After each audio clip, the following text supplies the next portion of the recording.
Right, okay, let's move on to our next story now. Just Stop Oil, just step over.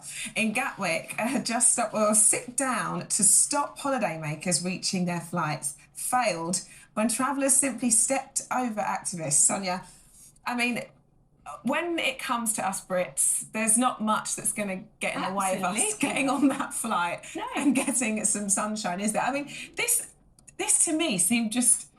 I mean, that's kind of what my family looked like when we're like waiting. Everyone's just sat down and it didn't really give protest energy to me. It was just a little bit.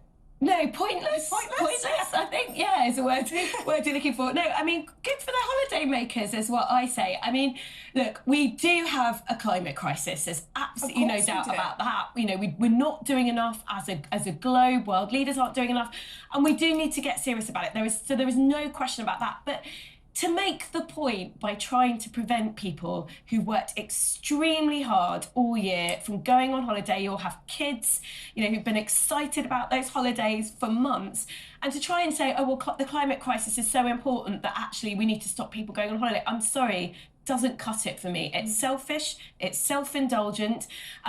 Really what they should be doing is trying to win people's hearts and minds over, so we will change our individual behaviour. But the big thing is governments and government action and what governments do, and target governments and business. Don't target normal people going on their holiday. Don't target people who, you know, kids in taxis who were trying to get to school, which is what we saw with their M25 protests, that some people got jailed for planning because of the scale of the unlawful disruption they caused.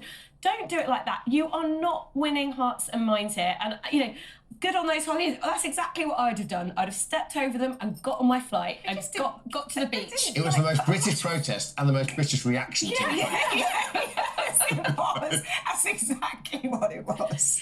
Nick, quick word from you before we head to the break.